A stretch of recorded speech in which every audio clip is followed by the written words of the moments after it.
Good morning, everybody, and yeah, a little bit of a short notice one this morning, but right, here we are.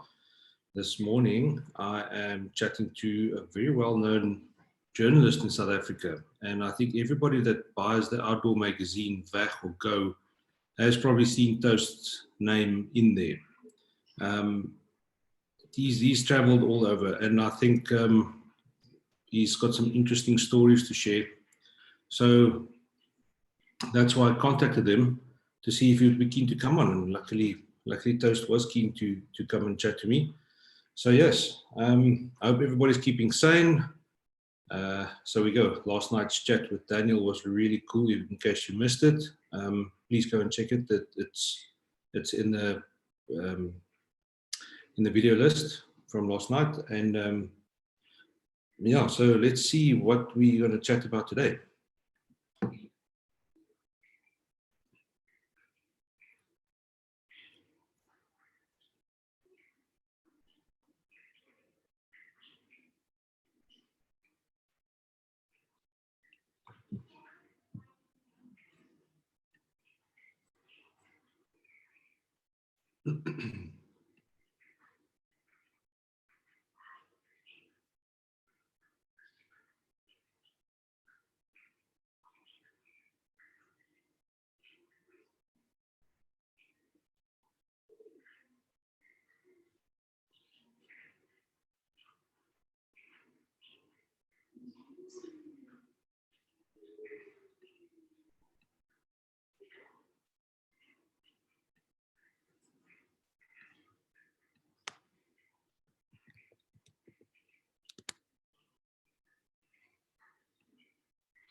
Okay, guys, we'll come up soon. I'm just waiting for Toast to come up. He just let me know that something's just updating on his side.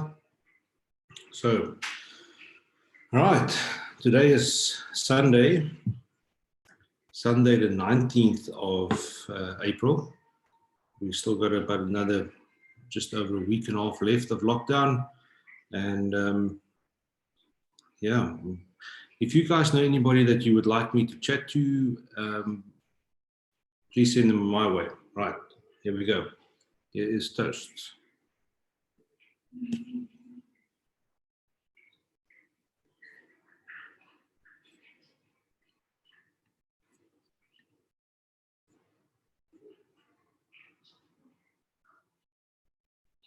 Hallo.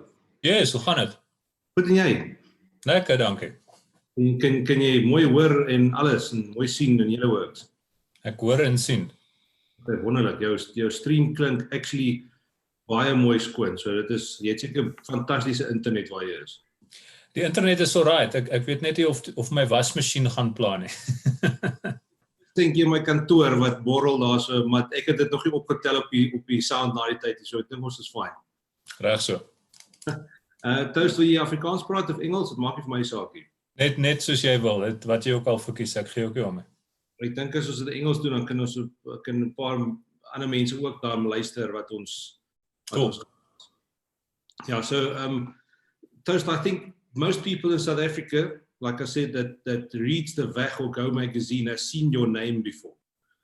So I think what I'm curious is, what's your history? How did you get to where you are today? Yes, well, I studied journalism. I'm from the Eastern Cape originally. I was born in Cradock, went to school in neighboring Somerset East for most of the time, and then I went to university in Grahamstown at Rhodes, where I studied journalism. That was always something I wanted to do ever since high school, was to be a journalist and work in media and with magazines and photography and that. I was always that guy who was,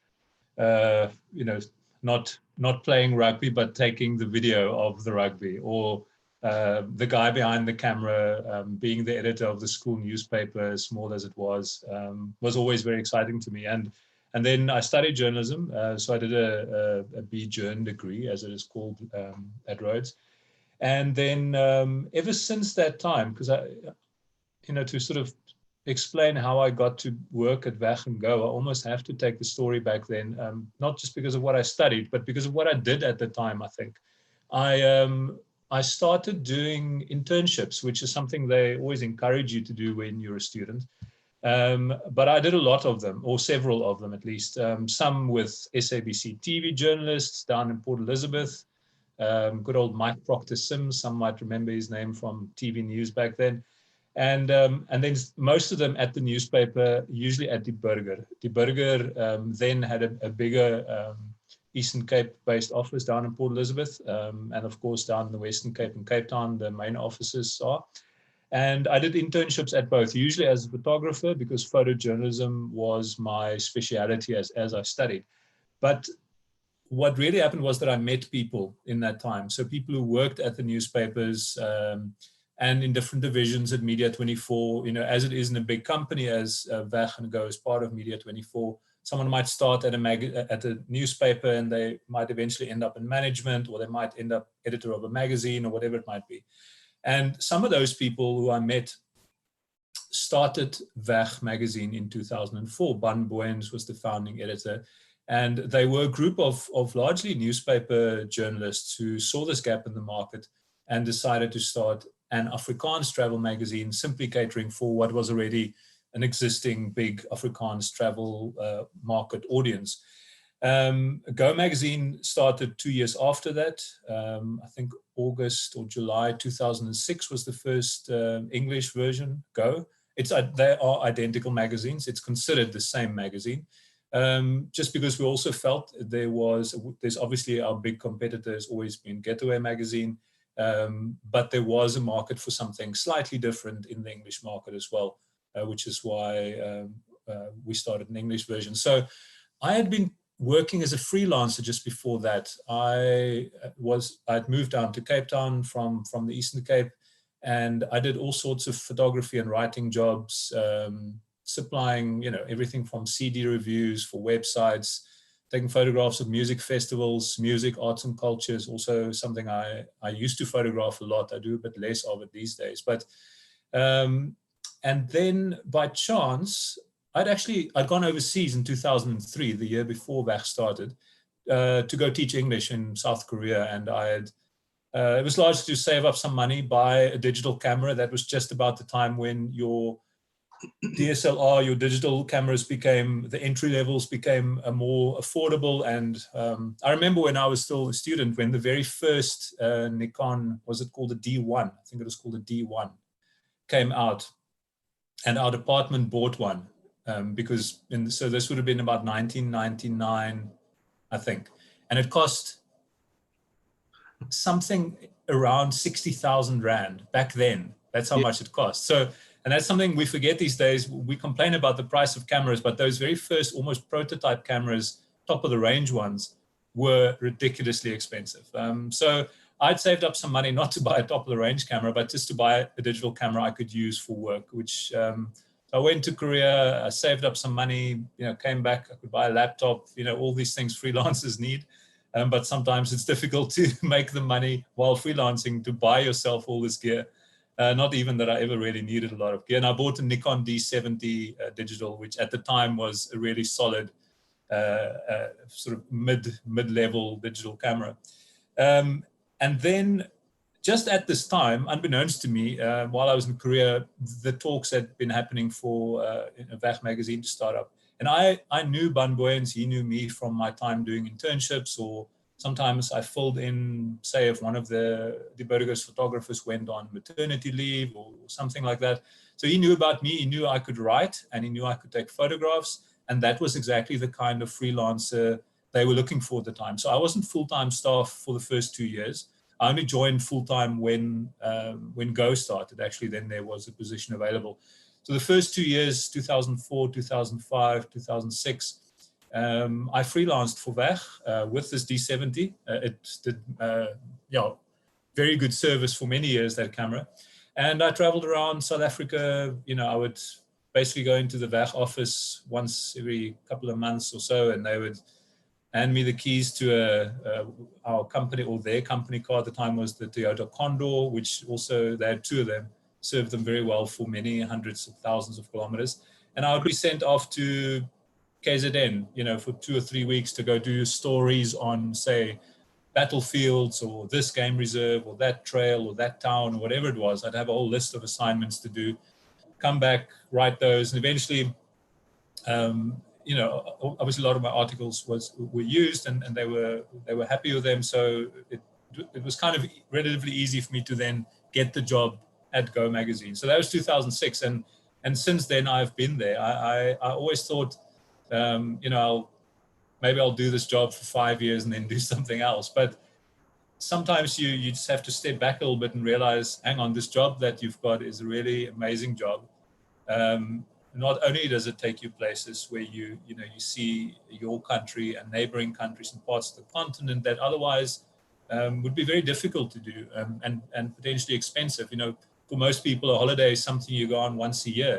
And a big holiday might be something, or big kind of overland holiday might be something you do once every 4 years. And here I was, still am, and this is my job. So I've been very privileged. And I realized at some point that there might be other jobs somewhere out there that I might also enjoy. And maybe there are jobs that I might even earn more money at. But I love my job. And I've also realized how important it is, your colleagues, the people that you work with. And I've been very, very lucky for years. Just incredible people I've worked with. Some have come and gone. Many people who work at VAG have been there for a long time, because we all love our jobs and we're all very passionate about what we do. And a large part in that, again, is played by our readers, because we don't just have readers who are faceless and unknown to us. It's not just someone who buys our product and they go off and we never hear from them. We speak to our readers all the time. We engage with them on Instagram. VAG's Instagram is an account I largely run. We engage with them on email. We engage with them in the magazine. We publish reader stories, reader photographs, reader letters, obviously in the magazine. And that has almost grown over the years. The percentage of reader content representation, if you want to put it like that, is growing almost all the time, because it's become much easier for people. I just spoke about the early days of digital photography now. And these days, you don't even need an entry-level digital DSLR camera to be able to take a photograph that is publishable in the magazine. We publish photographs taken on smartphones all the time. And, you might not be able to use it as your cover photograph or a double-page spread in the magazine, but you certainly can use it at least sort of actual size in the magazine. And because everyone's got a smartphone, everyone's got a camera, so the number of contributions that you receive has just grown over the years. Obviously, we still get, you get other contributions. People send you 10,000 words of their recent holiday, in Botswana or in the Kruger. And from that, we often make articles and pieces for the magazine as well. And I love that part of the job as well. I just recently, the magazine went to print just now. Our May edition, which it's been slightly delayed due to lockdown printing wise, but is being printed now and will be on shelf, I think the 27th of April. The cover story is a Kruger National Park story. And Kruger being one of the destinations our readers are very passionate about, especially people who live in the northern half of the country who are lucky enough to have it close by. It's, where we are in the Western Cape, it's quite far. But even in the Western Cape, and some of the stories that I included in this Kruger Park story are from the Western Cape and readers in the Western Cape. And the whole article consists of reader stories. So it's based around great photographs that they've taken in the Kruger, a specific scene. And then I interviewed them just using email, back and forth, a few emails, and they tell their story, not just what happened in that incident, but why the Kruger is such a special place to them. because it is different. The Kruger and the Kalahari are certainly the two of our big parks that we get far more contributions from than any of the other parks. I mean, they are legendary, worldwide kind of iconic parks and very different. Luckily, the Kruger and the Kalahari, two very different experiences. And our readers go there all the time. That's why it's always fully booked when you're trying to get into a specific rest camp and you've left booking till too late. And some people are there every weekend. People who might live nearby in Hazy View or just nearby in Mpumalanga pop in there all the time. And some people go there for extended periods of time. To the Kruger, people might go for 7, 10. There are some of the readers who write about they're now retired and they've decided they go for 21 days at a time. And what they do every time they go to the Kruger is they start in the north or the south and they drive the entire length of the Kruger, and that's how they do it. So the amount of incredible content that I can't get from sitting in my room in Cape Town, certainly. Yes, I can go up and our assistant editor, Esma Marnovic, who she does a lot of our Kruger stories, she goes up there at least once a year. And more if we need to do a special edition on the Kruger, which we sometimes do. But for a lot of the time, really, our readers do all this incredible work that might just sit on their Facebook page or on their own blog. And I find it very exciting that we can share those stories of theirs in our magazine in printed form. It also obviously gets used digitally and on our online platforms. And then there are all these alternative little platforms like Instagram as well, which is not even certainly at this stage, it's not a commercial platform for us at all. We sell very little using that, but it is simply a place where we interact with readers and see what they are photographing. And I often follow up from there. I might see someone posted a great picture, say from the Kruger, and a few of these contributions I sourced through Instagram. So I'm scrolling through, I'm following people who I see, hang on, this guy takes a lot of pictures in the Kruger or the Kalahari, and I start following them. And 6 months from now, we might, need a Kalahari story, and I'm actually already working on that one. And I remember, I know this person. She takes great raptor pictures that I've seen on her profile, and I follow up, I send a DM, and in that way, we've in the past we have sourced in the past couple of years at least 3 or 4 of our cover images have come from readers that we have sourced through Instagram. So I think that this and many other reasons explains why I'm still very happy in my job. Sorry, that was a very long answer to your very simple question. That's fine, and I think it gives great context to how everything works. So, but obviously, like you said, you've got a job that a lot of people want. So I presume there's a lot of the young Instagram rock stars knocking on the door, trying to get into your shoes on a regular basis. So is it like that? Is it not like that? I think there are certainly a lot of opportunities for young people. You're talking about sort of Instagram rock stars, or at least the Instagram generation, if you want to call it that. But my sort of encouragement for people who work, you must also remember that I work in quite an old-fashioned medium. I'm trained as a journalist. I write articles. They're often long articles.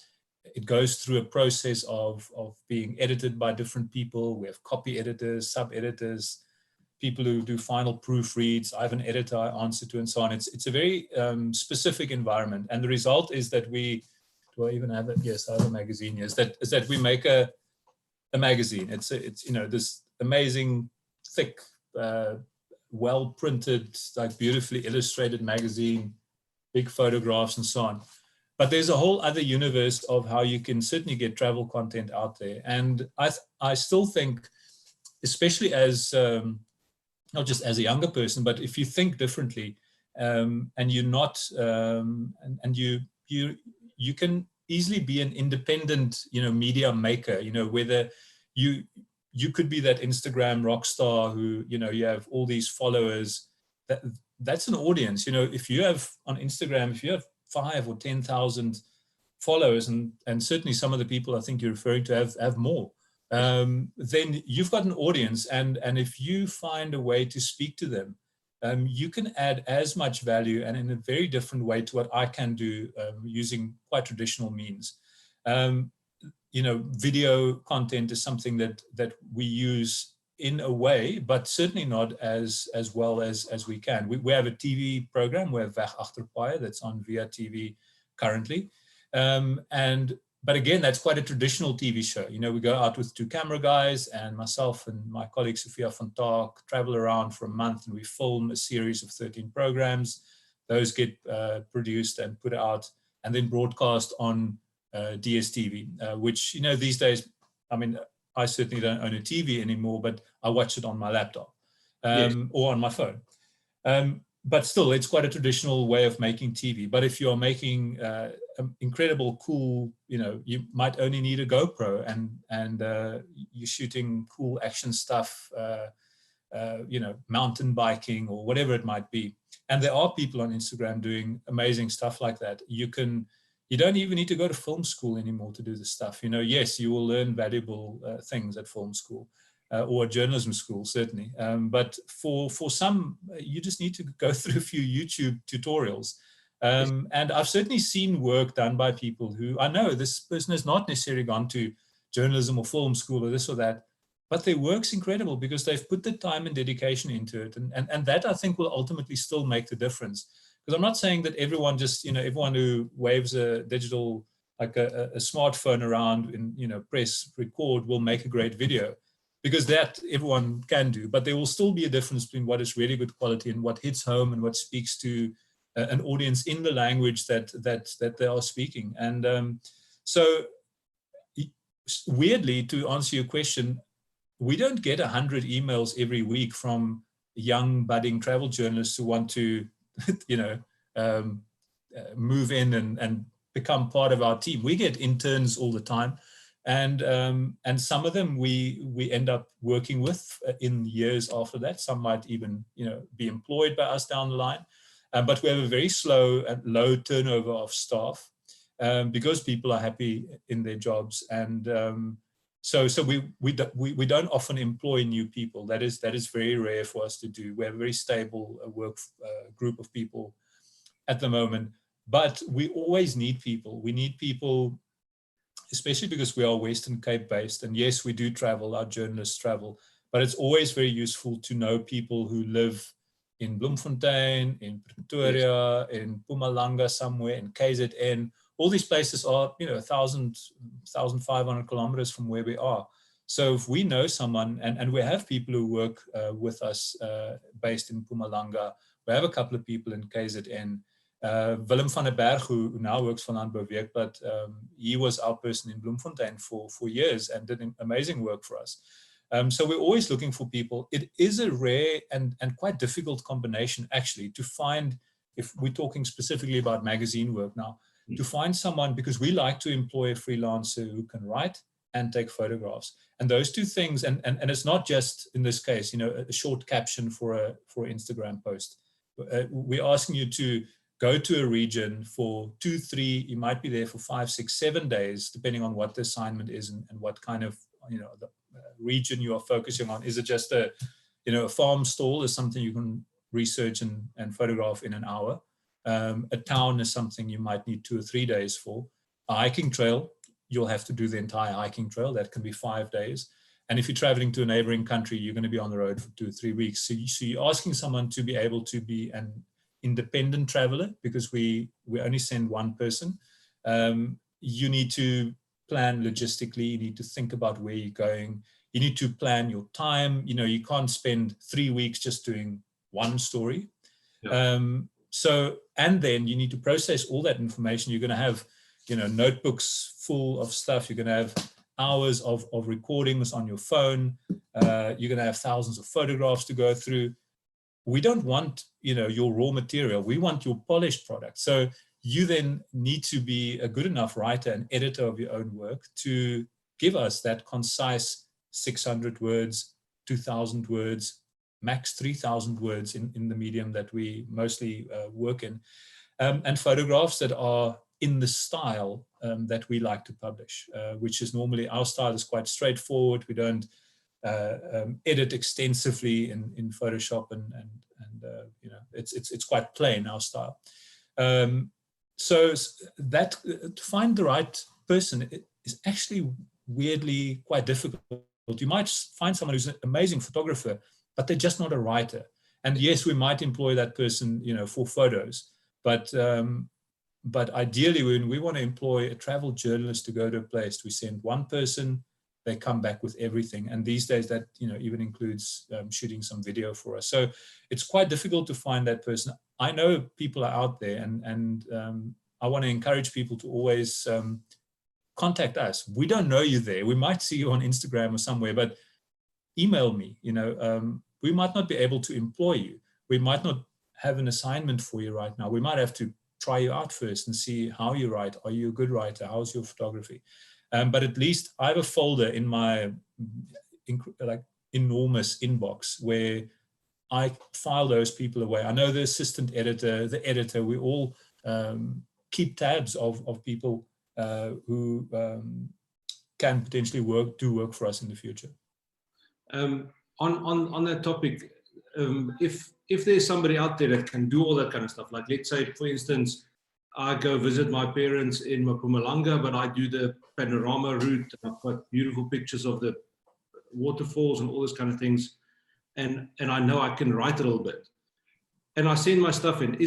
Can somebody do that? And is there payment involved from backside to somebody that just sends in a freelance stuff, or a freelancer that pitches you a story or something like that?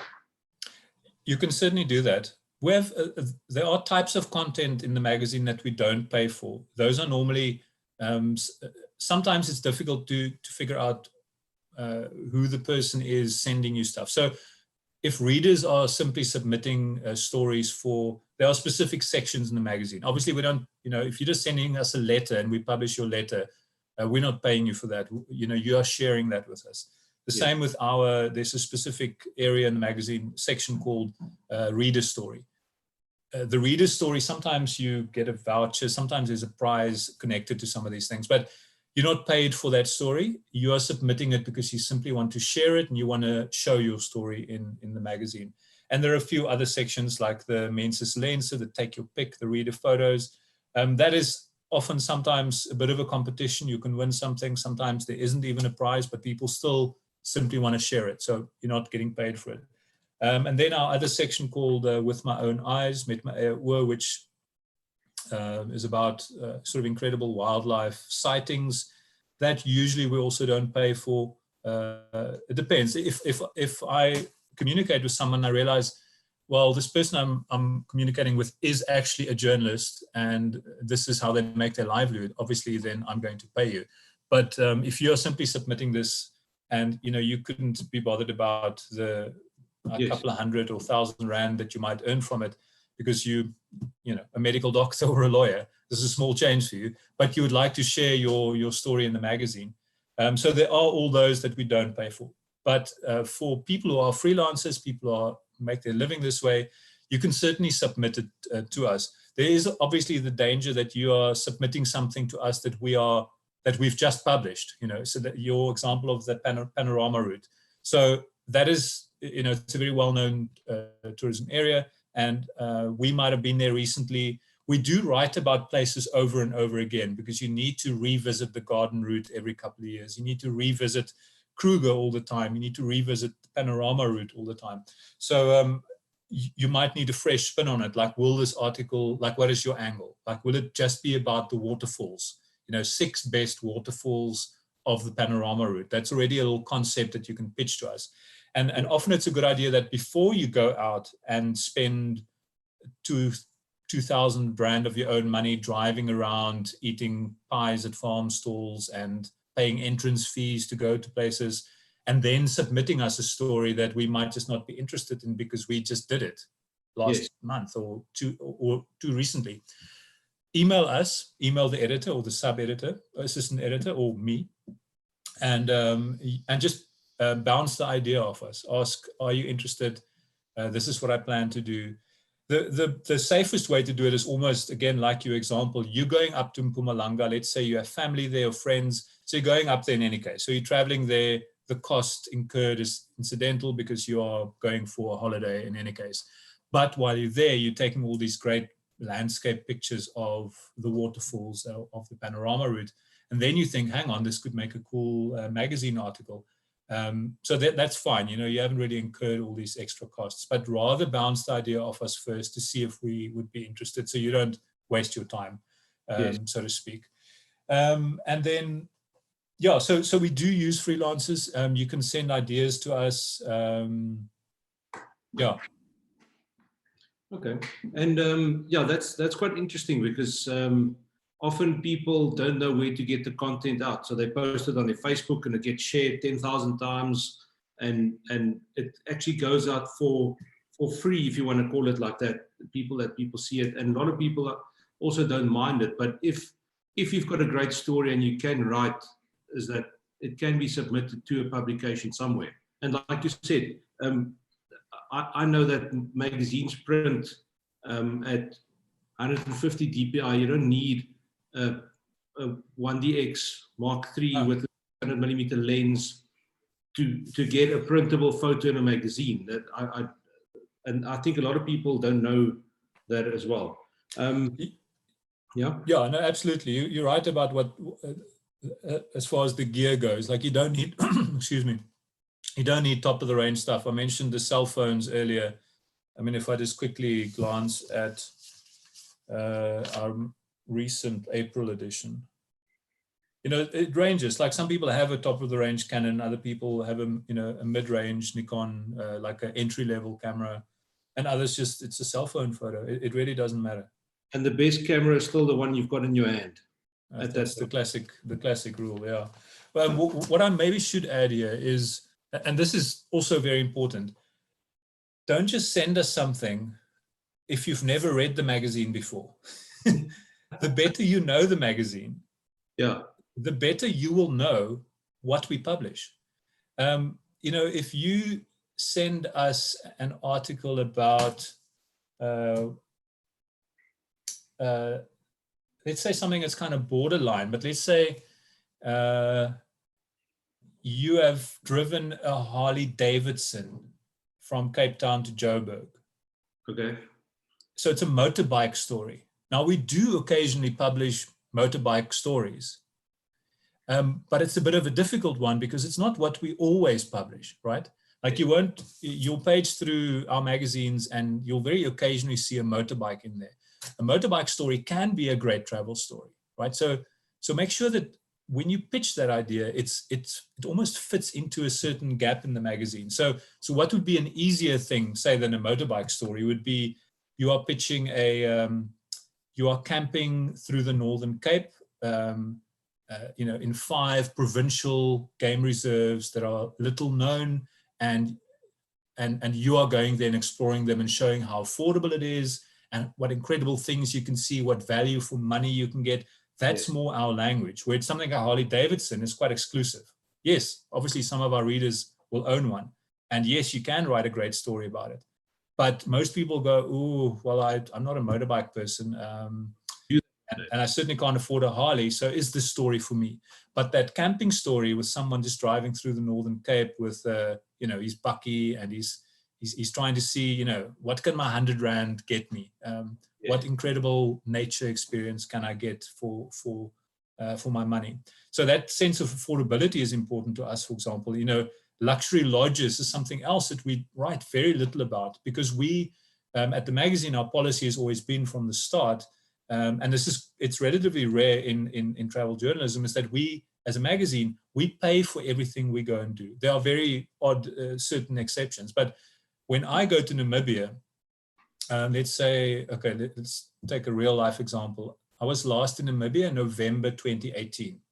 And I was in Namibia for almost, I was a little bit in Zambia, Zambezi River area, and a little bit in northern Botswana as well. Sort of Caprivi Strip, Zambezi region, that area. And I was there for about 3 weeks. So that includes driving from Cape Town. I was probably longer than 3 weeks, including the drive.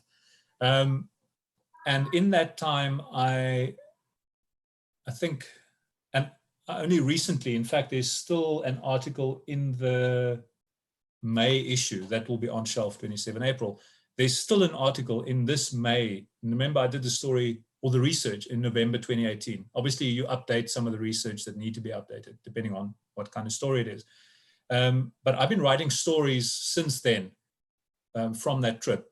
And I think, if I remember correctly, more or less, between our monthly magazines and our special Namibia edition that is on shelf now, and our special Botswana edition, the last of which that came out last year, September, October, there were some stories in there as well from that trip. So I've probably done 5, 6, 7, not even sure, articles from that trip. Now, so that's, let's say it was 21 days that I was on the road. Let's say I did 7 stories of various lengths. So that's every 3 days while I was on the road, I did a story. Obviously, I don't do it while I'm there. Some of it I write there, but most I come back. But you need to think about how you're budgeting for your trip and how you're spending your money. And this is all important when you also go off and do a story. But while I'm there, I know where each of these stories will fit in. And I'm thinking of the budget. I can't just stay in the lodge that costs 2,000 Rand a night, every night. I might, on the odd occasion, stay in that lodge, but that's going to be one night out of 21, I can assure you. Most of the rest of the time, I'm staying in my little 2-man tent, which is in this very Dermakar room that I'm sitting in behind me. And I pitch my own tent, I make my own food. Occasionally, I will eat at the lodge when I'm tired of my own grub. And I will spend the magazine's money as wisely as I can. I will, camping, yes, it gets me to the destination. I'll pay to go on a sunset cruise because I know I'll get good photographs.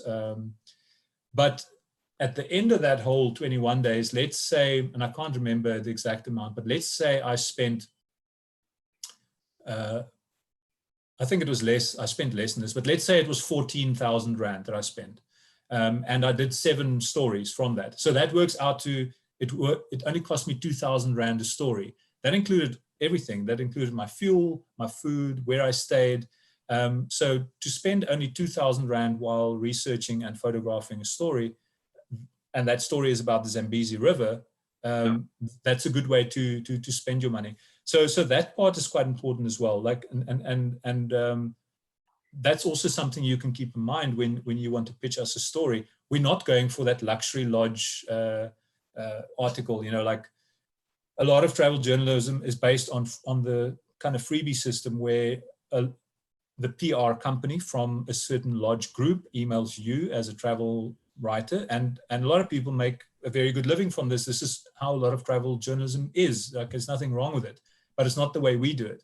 And they invite you and your partner for a long weekend at this amazing bushveld lodge somewhere. It's a 5-star place. You're not paying a cent, but there's a contract and you write an article about them. Yes. And that article necessarily will have to be a positive article, because otherwise they wouldn't have flown you there and treated you to that. So the bonus of us kind of going more low budget on it, or at least spending money that we can afford as a magazine, therefore we know most of our readers will probably fall in the same bracket. They will also be on a tight budget and they want to go to the Zambezi River, but how can they do so affordably? And we are exploring the ways where they can plan such a holiday. They can get in their own car, drive across our borders into a neighboring country. And we've kind of done, given them a heads up. We've done the planning for them. We say, okay, there are these 10 camps and lodges next to the Kabanga River in Namibia, but we say these 2 or 3 are the best, and these are the reasons. And I think that's also what has set us apart in a way over the duration of the lifetime of the magazine so far. Do you, okay, so as you say, you pay for everything. So you would book ahead saying, all right, on Thursday night, I'm going to be at Janisse Kamp, and on Saturday night, I'm going to be at Pizza Hut, and you book all these places. Do you get it that when you get there, the people say, oh shit, I didn't know it was Coetzer from Weg magazine. It's going to be you don't have to pay for tonight. A lot of depending on what kind of trip it is, I don't make reservations in advance. I will only make a reservation in advance when I know it's really necessary. You know, you can't just go to the Kgalagadi and say at the gate, yeah, I want to go to Nosop for 2 nights. They'll laugh at you. You know, so obviously, and I tried to book for the Kgalagadi and I couldn't. You know, it's booked. There's nothing. Of course, now it's nice and nice and open, but we can't go there. So for some, like a big popular place, Etosha, Kruger, Kgalagadi, certainly those places, and sandparks. You know, you generally don't just rock up at a sandparks, a national park, and you say, I want to stay here tonight. They might have space, but it's normally just done with an advanced booking. Those bookings at a big organization like a national park, it's less likely, obviously, that they will know. I mean, my real name isn't Toast in any case, so the name on the reservation says Pieter Coetzer. It doesn't say Toast. But certainly your smaller operator. So the example I used earlier, November 2018, I'm going up northern Namibia, Zambezi region, Kavango East.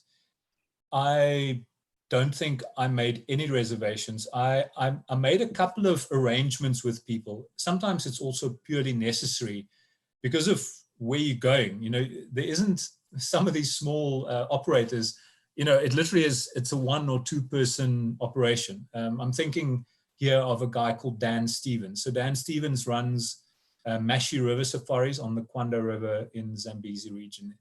And he offers these incredible river trips, not just a sunset cruise. He takes you out for the whole day. If you want, he takes you out onto the Kwanda River and the adjoining floodplain on overnight trips as well. You actually camp out on a river island somewhere. Amazing trips. Now, you can't just drive to the Kwanda, you know, 2,500 kilometers from Cape Town and knock on the first tree and say, Dan, are you home? You know, you need to make sure Dan is home. So I have to contact Dan in advance and say, Dan, this is who I am. Sometimes it's made a bit, and this is where I have to, you know, sort of play the card of the fact that I am from the magazine. We obviously try and, you know, we don't really want any special treatment, but sometimes, obviously, especially that small operator, they would sometimes go out of their way to help you do your job. Not necessarily to make you as comfortable, because I'm not on holiday. This is the important thing to remember. I'm not going to the Kwanda River to just drink beer on the deck and someone's bringing me ice, you know, and ice cream or whatever every now and then.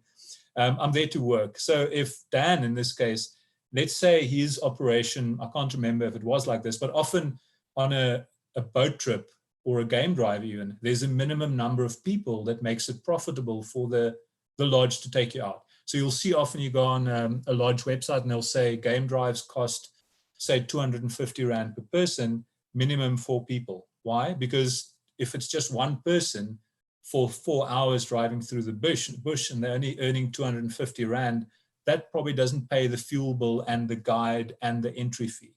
So that therefore it's scaled like that. On the odd exception, let's say I'm going out with Dan, I'm not traveling with 4 people, I'm traveling alone. It's great if there might be some other people around, but I can't align all my plans with other people's travel plans. I have to go do this work independently. And so I might ask Dan, is it possible? I'm paying you the full fee. He might be offering, hey, I'll do this for free, but I'm saying, no, Dan, this is normally what I tell people. I tell them, it's not our policy to do it. And I love spending the company's money. I'm not spending large amounts of the company's money. Let's also, you know, be straight up about it. But I'm spending this money because I know I'm going to get a good experience from it that I can write about, that I can photograph, and I can get the unique content that will go into our magazine, that makes our magazine a sought after item to our readers. So when I'm speaking to Dan up in the Kwanda River, I'm asking him, Dan, I'm paying you full price for the day. There are no other tourists. If there were, they were obviously welcome to come along, but Dan literally it's him and his camp manager sitting under a tree. Dan still lives in a tent, and he's been there a decade. But can we go onto the river? And he'll go, yes, because he sees the opportunity to showcase what he does. He's not doing anything different for me. He's taking me on the same river. We are looking for animals. And he wants to please every tourist who comes there because they are few and far between. There are sometimes slightly uncomfortable situations where, someone really insists. And this is also just, in Afrikaans, the good word is gasvryheid. We forget, because sometimes, you're not even at a lodge, a group, like a big organization at all. It really is just a guest farm. It's run by a farmer and his wife somewhere in the Kalahari, and they have a guest farm, and I rock up there by myself, and they at some point might realize, okay, it all makes sense now. It's that guy from Weg magazine. The guy from Weg magazine can mean anything, by the way, because my ex-colleague, Ernst Grinling, he worked for Weg for a long time, and my even further back colleague, Dana Snyman, who was a very key part of the early years of Weg magazine. We don't really look alike, except I guess we are all balding, white, middle-aged men. But people confuse us with one another. So I will often get someone approach me and they believe I'm Ernst. So Ernst wrote this very popular book about the Camino called Elders, or Walk It Off, as the English title is. And people go, oh, I loved your book. And I go like, well, I have written a book, but I'm pretty sure you didn't like it because it was a really a weird book. And then, but I realized actually they're just talking about Ernst's book. They think I'm Ernst and that I wrote that book. So people, the guy from Weg can mean anything. So sometimes, I arrive at this lonely guest farm in the Kalahari and people just think I'm Dana Snyman or I'm Ernst Grinling or someone else from Weg who, they might have heard about 5 years ago. And they might want to give us special treatment. And sometimes that gasvryheid of literally the farmer and his wife, jy kan die mense nie in die gesig vat nie. Is another good Afrikaans expression. And I will insist, let's say, I'm paying the accommodation. Let's say the accommodation in this guest farm is 300 Rand a night, whatever it is. But on the last night, they say, listen, we've noticed that you are just, because people feel bad for you, because I rock up there and I have a little plastic, crate standing right next to me. And I pack my food in there for a long trip. When I drive out on that kind of a little expedition, I stop at a spa or a pick-a-place somewhere. I buy some pasta, I buy some sardines in the tin, some whatever, tuna, food I can cook myself. I've got a pan, I've got a gas cooker. But now this friendly Kalahari farmer, he sees me unpack my stuff and he's thinking, but this poor journalist, he doesn't even have meat with him. What's wrong with him, So on the last night, let's say I'm there for 2 nights, he and his wife will invite, they say, listen, please just come have a braai with us. I might offer to pay for it and they'll laugh in my face because you don't offer to pay for a braai invite in the Kalahari. It's just not done. It's rude. So I might, if I happen to have bought a few beers, I'll bring beers along, or if I often, actually, this is something I often do is I buy a few bottles of wine on my way out of Cape Town, stop at a farm stall, buy 3 bottles of wine. And just to say thank you to people who have treated me very well. I might, upon my departure, I'll say, thanks very much. I don't have much with me, but here's a bottle of wine from the Cape, or, a nice pack of dried raisins from the Northern Cape, or wherever I stopped. I do a lot of shopping at farm stalls, and I buy stuff not just for myself to eat, but to hand out on the trip, because some things and this also comes back to, I think, what I spoke about earlier.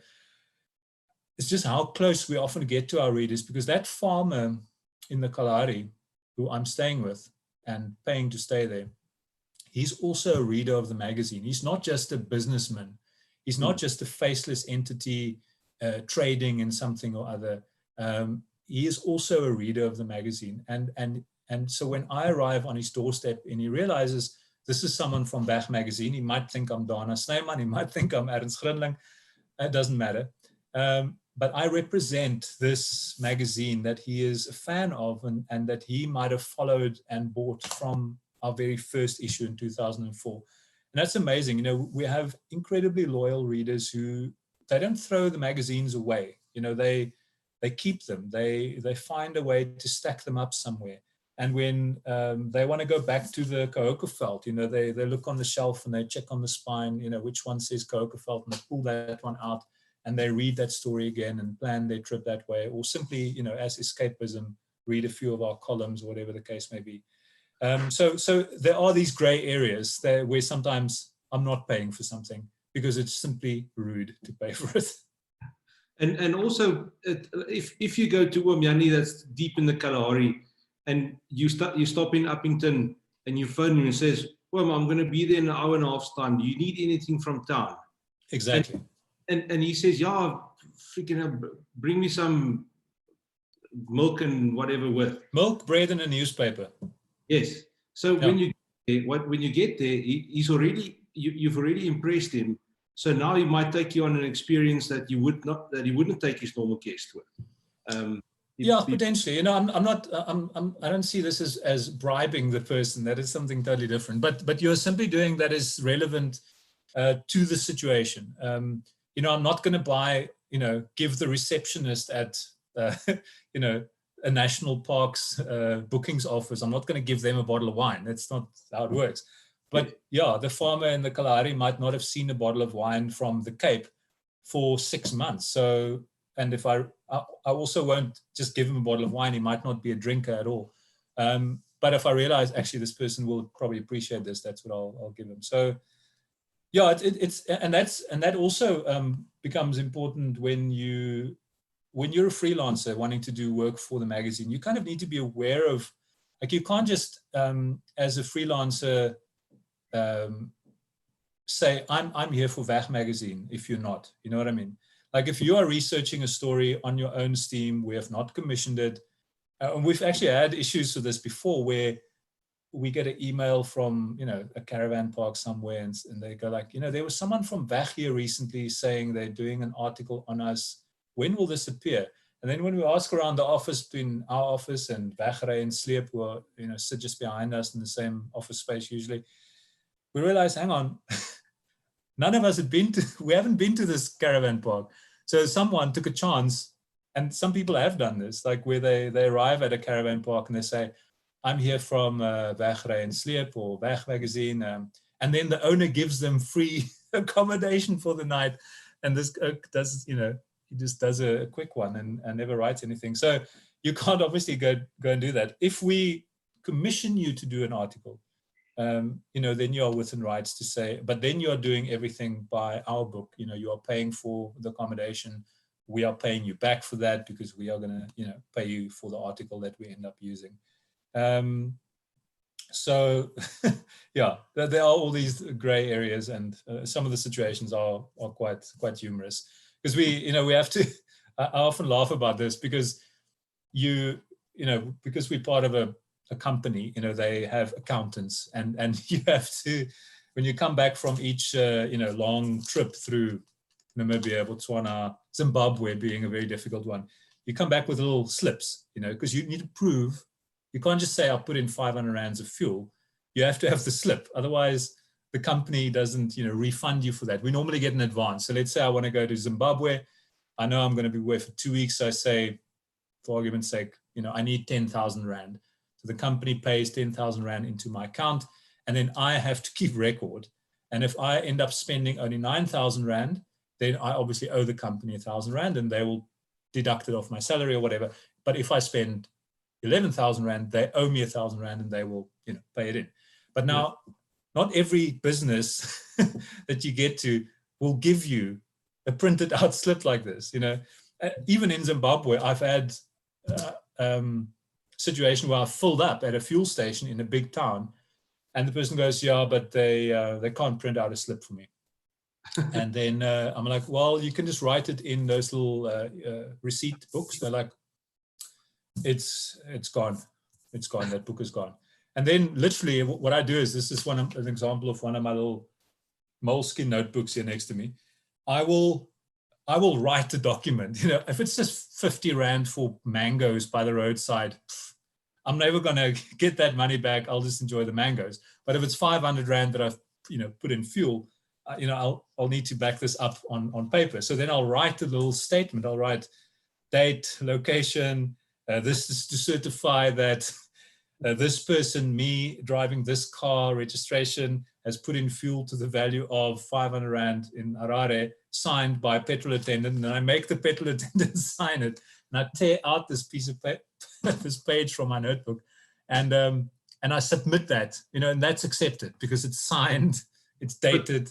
But some of it's just a joke, because obviously that guy that I'm buying mupani worms from, which I'm eating as a snack, so it's legitimate sustenance for me on the road.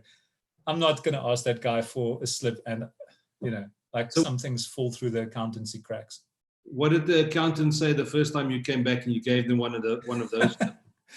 We get the queries because I submitted to our office manager, and I don't even know the accountants. They're sitting on some other floor, as it happens in a big company. So occasionally, weeks later, a query comes back and they go, circle this. What is this? Where did you spend this money? What was this for? And then you kind of have to explain. But it becomes difficult, because what we do and where we go, it gets a little bit unconventional sometimes how we spend the company's money.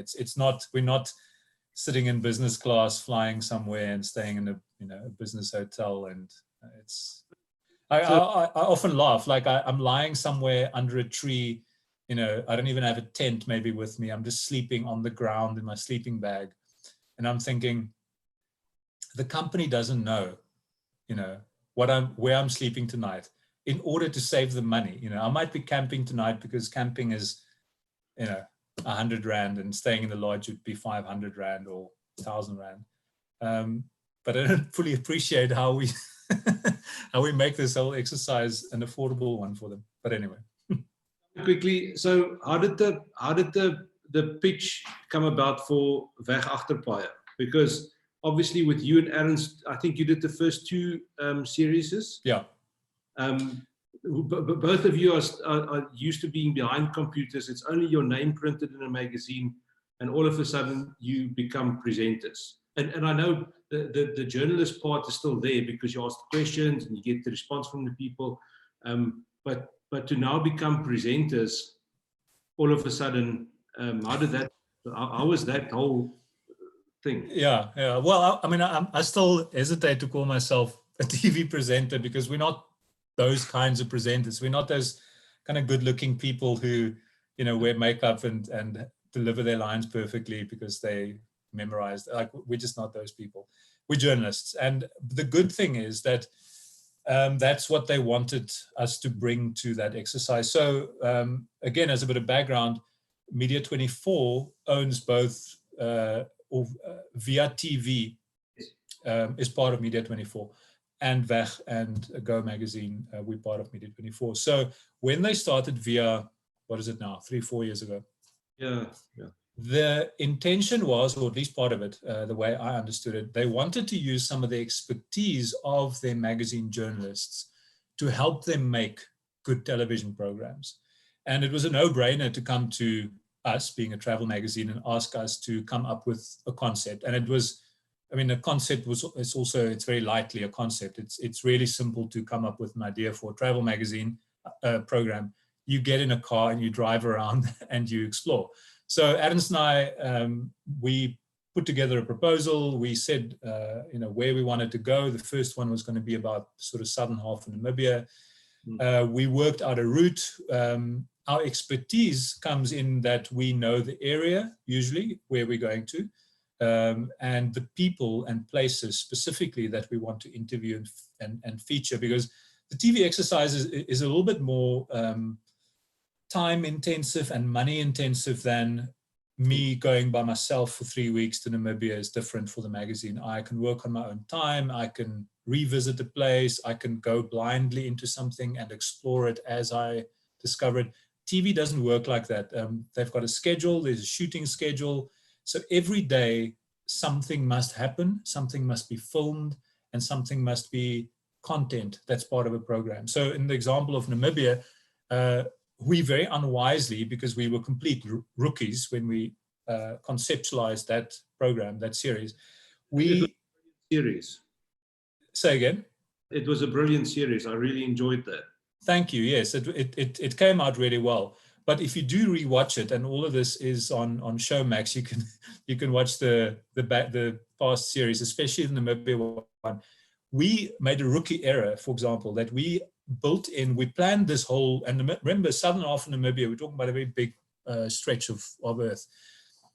We had put no rest days into our itinerary. We thought maybe, the production company or someone will say, hey, but, when are you taking a break? We just worked out 30 days of nonstop action and driving. Like every day, we're driving somewhere, doing something, interviewing someone. There's an activity every day. So this was rubber stamped, okay, go. So off we go to Namibia. By about day 20, we were so tired, us, the two camera guys. I mean, Adams and I were just blabbering, often on camera. And certainly some of the voiceovers, if you ever heard the hours and hours of voiceovers, because all our voiceovers we record while we are on the road, which is part of making it a more sort of budget-friendly production. We were just blabbering and blabbering because we had not had enough sleep. We were so tired, but we learned, So, yeah, that's what we brought to the exercise, was our expertise, as our experiences that we had, previously interviewed some of those people that featured in the Namibia series, for example. We had been to those farms, so we knew what to expect. So we would set up specific, and all the subsequent series have also worked like that. We set up an appointment. They say you're a cheesemaker from Clarence. So we know in week 3 of our Free State series, we will be in Clarence, and we would like to do an insert, because also the kind of program that Achterpaai is, what works best is when we interview someone in a great location, Clarence, on a farm outside Clarence, and you make cheese. And cheese is a nice process to film. What I've learned, because I did not go to film school, is that for this kind of TV, what works well is a step-by-step explanation of something, how to make a knife, how to make cheese. So we film your 3 or 4 stages of the process of making cheese, and voila, when you edit that down later, it's 5, 7, or 10 minutes of very watchable TV. But in order for that to happen, we need to make sure you are there that day and you're making cheese that day. So that's why we make appointments. And occasionally on these trips, an appointment gets canceled because of bad weather or whatever, things happen. And then we have to think on our feet, and we have to come up with content for, let's say, that afternoon that we had planned to do. Clarence is a good example. Again, we had planned in Clarence to shoot hot air balloon ride. I mean, what a beautiful thing to film, incredible visuals. You can, see how this flame is going to go up, and then we'll be up in the air and have this amazing view. A, the guys forgot about our appointment. They have to drive through from Joburg, we're in Clarence. B, they say, okay, we'll be there at 2 o'clock in the afternoon, then we do this in the afternoon. They get there, the wind is too strong, we can't go up.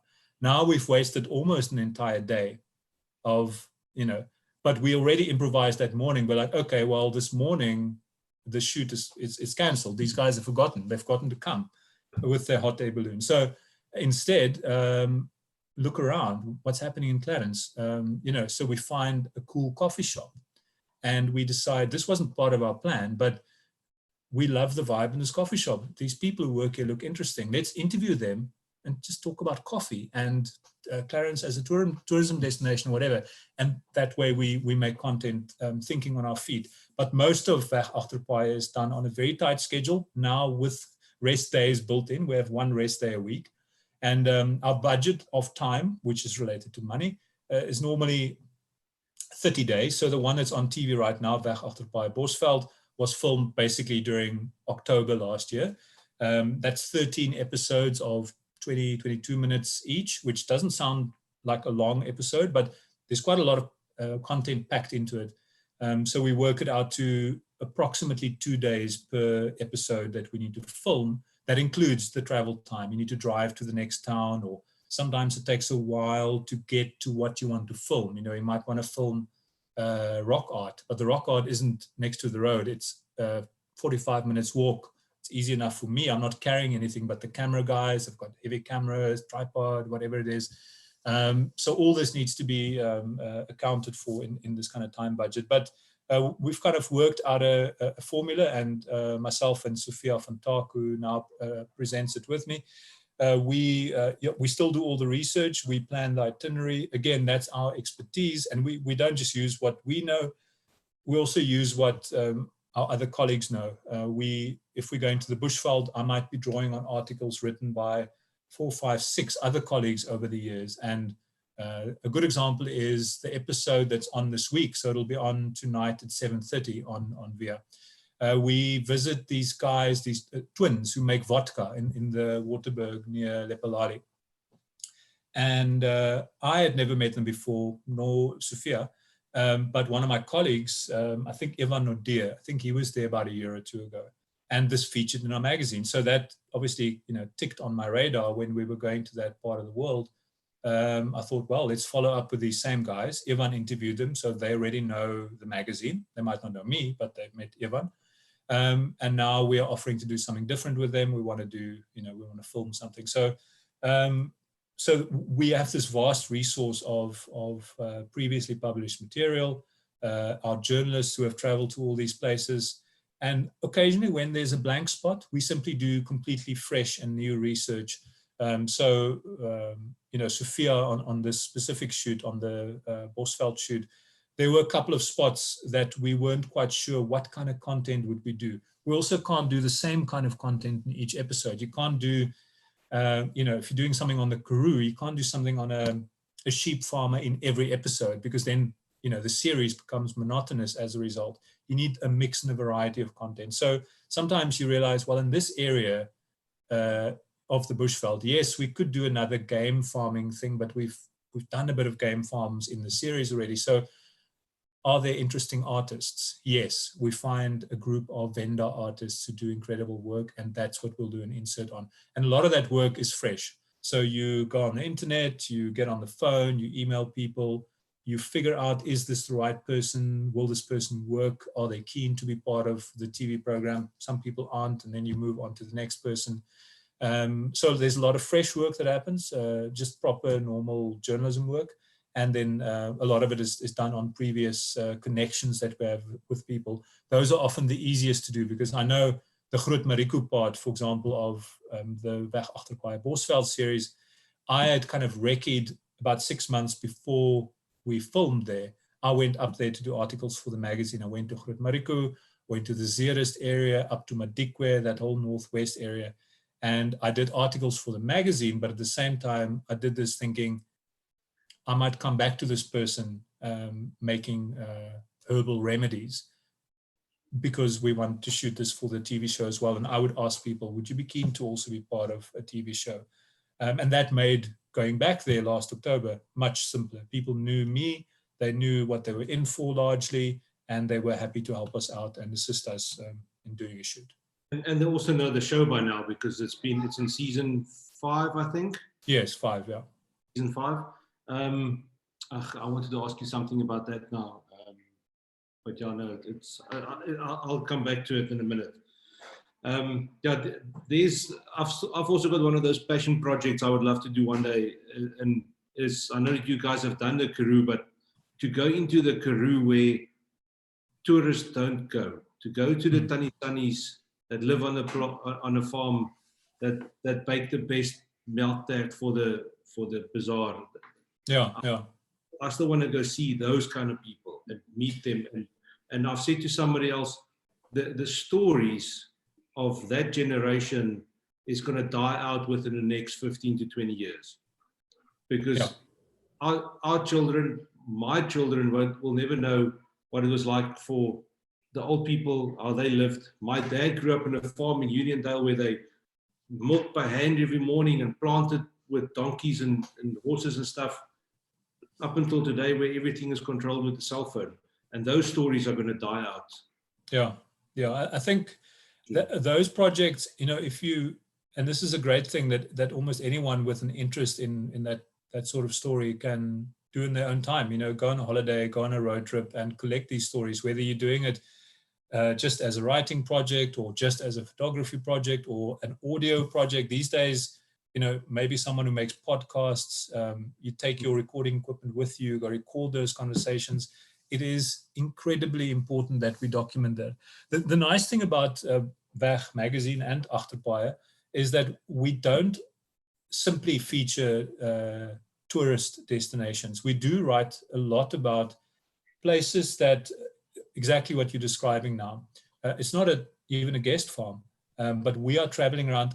I'll take a real life example again. A story I just filed now. This is for our June issue. So in January, late January, I traveled through the Northern Cape, and I'd always been intrigued by a place called Copperton. And if you don't know where Copperton is, I won't blame you. Like, you might have seen it, but without knowing, while flying between Cape Town and Joburg, you fly almost directly over Copperton. Copperton is an ex-mining town in the Northern Cape, sort of between Prieska and Van Wyksvlei, i.e. middle of nowhere. But I'd never been there. I've been to Prieska, I've been to Van Wyksvlei, I've been to Kenhardt and Carnarvon and the surrounding towns, basically, but not Copperton, because it's a very specific destination. But I was curious about it. I looked at it on Google Earth, and I see, okay, there's some houses there, some have been torn down, very little info online. There's one guest house nearby, but there used to be a mine. What's there now? You could see there are solar farms. You can see all this on Google Earth, an incredible tool that I use all the time doing research. But I had to go there. So as part of my Northern Cape series of stories, I went to research. I went to Copperton, not even for very long. I was there for, I think, 2.5, 3 days. And I had made a couple of contacts in advance, because I knew it would be difficult to find the right people. But I spoke to someone in Carnarvon who knows that area, and he gave me a number or two. And those people gave me contact details for another couple of people. So I had a list of about 4 or 5 people in the end, 6, that I could go and interview. And I used my cell phone, recorded interviews. And these are exactly the kind of stories that you're talking about. Not all of the people, most of the people I interviewed were old people. They were 70, 80, 90 years old. People who grew up on farms in the Copperton district. Some still live on the farm. Some live in Prieska, where they've retired. So they knew Copperton before it was Copperton. Copperton was only started in the early 70s when they started mining copper there. Before that, it was just a piece of Karoo with sheep farms. So some of these people, they grew up there. So they were born in the 1930s or 40s. So their childhood, included, you're talking about milking cows and so on, or a time when, you didn't go to the shop just when you needed clothes. Didn't go to the shop in Prieska. You would do that maybe once a year to buy something really special that you will wear to church. But if you just needed a nightie, your mother made you, she got a piece of material and she made your clothes. She made your underwear. I spoke to this old Tannie Letty de Jager. And she had the most incredible recollections of, she grew up, she was born in the Great Depression, 1932. Incredible stories of what was normal life to them, but to us looking back now seems like hardship. And I mean, I almost get goosebumps just like thinking about some of these stories now that she told me. And those are the stories you're talking about. And Tannie Letty is already 88 years old. So I'm not saying, other people obviously, her children will remember some of these stories, and maybe some will write it down. But often we forget our own stories that are close to us, our own parents, our own grandparents. If I think in my own life, all my grandparents have all died years ago. I think my last grandmother died when I was in high school. That's 25 years ago, plus. And I never wrote down her stories, because it wasn't something that I thought of at the time. And often the best projects, the personal projects, start close to home. Write down your mother or father's story, your grandparents, if you're lucky to still have them. Sit them down, press record on your cell phone, just let them talk. Even if you do nothing with that, you don't have to write a book. You don't have to have a blog site, but record it, write it down. It will mean something to you. It will mean something to the person you interview. And it might mean something to people who follow you, your own children, or if you share this in a magazine like I will, the Copperton story, it might mean something to other people who have a link to that world. Yeah. And it's something I say to myself almost on a weekly basis, but I just never get around to doing it. Yeah. Just one of the last questions I've got for you. What's your workflow like when you're out on these assignments? Because it's such a, you get so much info every day that you've got to work through, and voice recordings and notes that you take and everything. Do you get home at night, light the fire, and just start typing out so that you've got the summary of the day stuff? Because obviously if you're traveling for 3 weeks through Namibia, Yeah. at the end of week 3, you forgot what happened, and you've got your notes of what happened on the first day, kind of thing. Yeah, I've only weirdly recently started to record a lot on cell phone. I mean, I would take notes and write down quotes from people, because it's very time consuming to sit with an hour's conversation and type it up. That takes 10 hours. If I think about the Copperton story I did now, it probably took me 12 hours to type up all the interviews I did, of which I use a fraction in the article. I'm glad I recorded it because I wouldn't have been able to write down everything.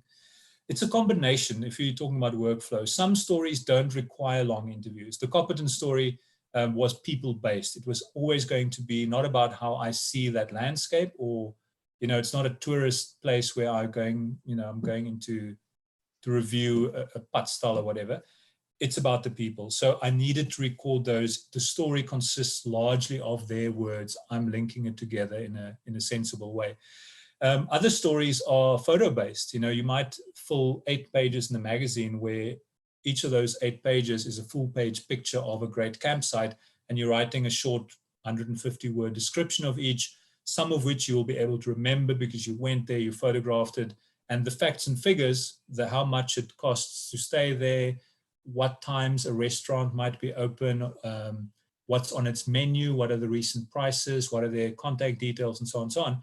That I can update down the line. As long as I've got the photograph and I've seen the place and I've decided for myself whether it's worthwhile putting in the magazine or not, I can 6 months down the line call those people again and say, you know what, I was there 6 months ago, we're going to use something about your padstal, but I need to check a couple of prices with you because, let's say we want to say you're selling rusks, the rusks might have cost 50 Rand a pack when I was there, but it's now 55 Rand. So I want to have the updated one. So a lot you can do over the phone and internet later. So the workflow is mixed.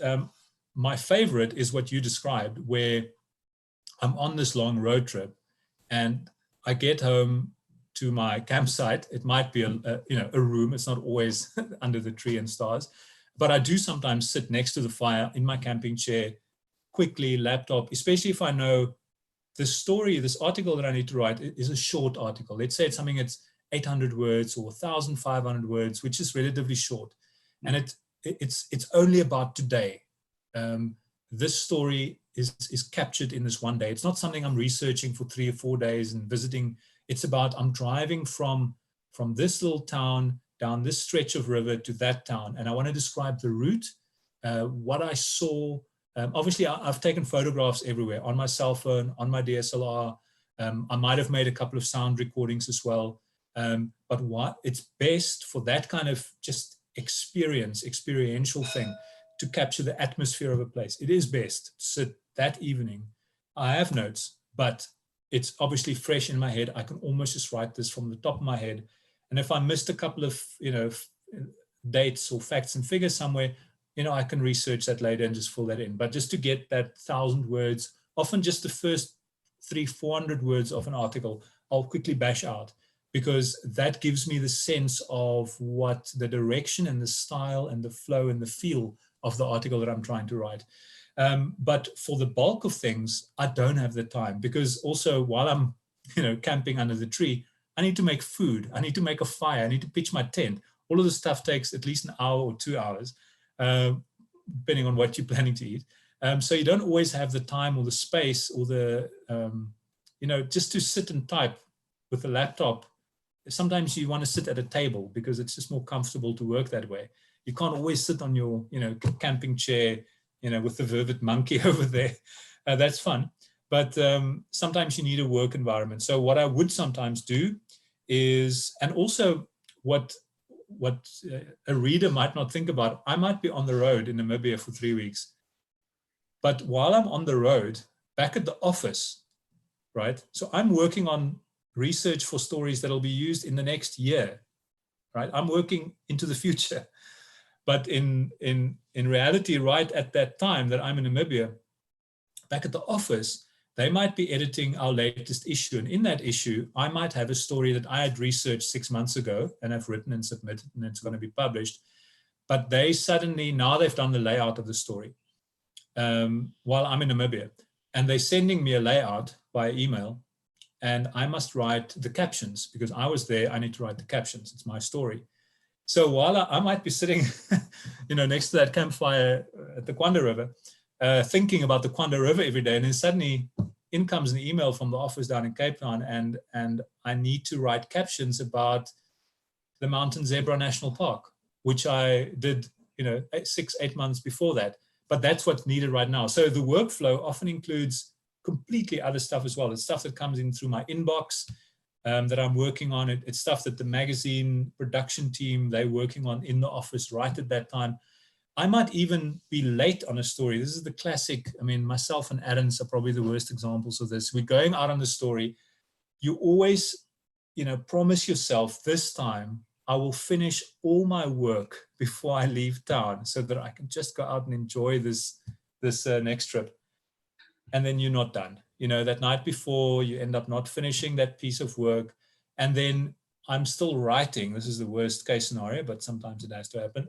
I'm still writing, let's say, my Mountain Zebra National Park story while I'm sitting in Windhoek, in a hotel room one morning. I need to go to Etosha today, but first 2 hours, let's sit and finish the story.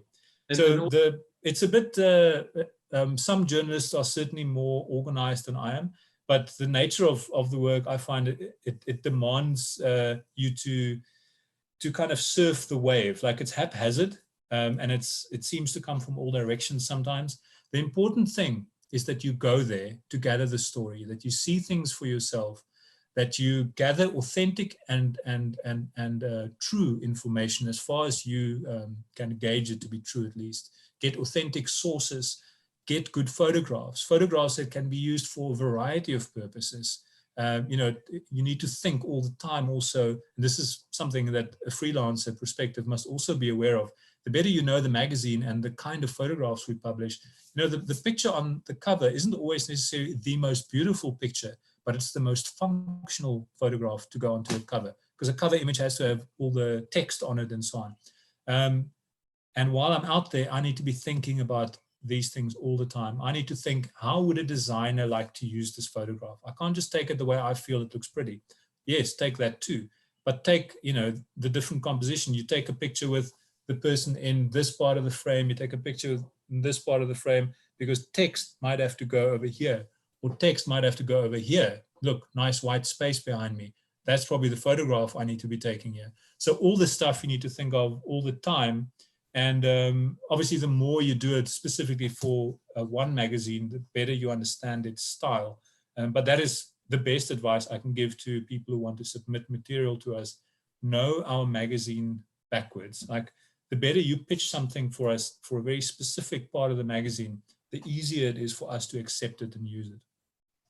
Yeah, no, it's I've worked with other journalists on other publications, and it's always interesting to see what the kind of workflow is, how they do it. Because when I, on the one magazine, we'll have lunch and Marika will have a laptop out and she'll already start typing out all the stuff that we spoke about that morning, just so that she's got it captured down, and she don't have to worry about that tonight, because she freelances. So tonight she was right for other stuff. And then you say, Yanni comes there and says, "Sian, you have not eaten proper food for this whole week. You must come braai with us tonight." And you say, yeah. What do I know? All yeah, those, yeah. Yeah. So, yeah, there's a lot of that. Like, you don't have the luxury always to sit on your own at night and type up the notes, because part of the job goes on. The light might have gone, you're not taking photos, the sun is set, but your engagement with that farmer or your subjects, the people you're sharing space with them. Sometimes it's not even an organized tourism, like a guest farm or something where you have your own place. recently in the Northern Cape, not the Copperton story, but another one I did. I physically camped out in the veld with the farmers. They are nomadic farmers in that Bushman land area. And so I'm not going to sit on my own in my own tent and type up my story. You know, I'm part of their life for the 48 hours I'm there. I'm eating with them. I'm chatting to them. They are as interested about me as I am about them. And it would be rude of me just to say, I need to go sit over there on a rock now and type up notes. I'm trying to record everything and to remember and get the photographs. The photographs are obviously, you know, kind of non-negotiable. You've got to have usable photographs that you can use for years to come. The information you can update and double check over the phone, over email. You know, if I'm missing a bit of a fact, I type up my story and I realize, you know what, I forgot to ask this person what date this happened. Then I give them a call. I send them a WhatsApp. I email them if they are on email, and I check something. In 90% of the cases, you can do that. But if you don't have the photograph, then you're in trouble. Yeah. Okay. Yeah. I think we should bring this thing to an end. We've been chatting. It's fun. I can. With everyone I speak to, I can probably go on for another 2 or 3 hours. I've had the privilege of having one of my photos on the cover. Nice. That's a great one. When was that? October 2014. Hey, it's time for a comeback. Yeah, I've got lots of photos. But yeah, and it is. Thank you for the great info. I think the people that watching, if there's, it didn't show that there's anybody, just showed started streaming. If people want to get hold of them, just get the emails in the magazine or on Instagram, and maybe there's something that they've got that you need, that could be used in future, whatever the story is. But the people should just get in touch with you guys there. Yeah, please. Easy to find me on Facebook, Toast Coetzer, on Instagram at Toast Cards. Yeah. Weg is at Mense se Lense. And my email address is toast@weg.co.za. It's as simple as that, or yeah, I don't know, Google it. I'll put all your contact details and all the links and everything in the description anyway, so that people can get hold of whoever needs to be getting hold of. So Toast, I just want to say thank you so much. This has been really interesting, and hopefully one day when all this crap is over, we can meet in the veld together and just have a beer around a fire and talk nonsense like it should be. Lekker, Dewald. Thanks very much. I enjoyed it.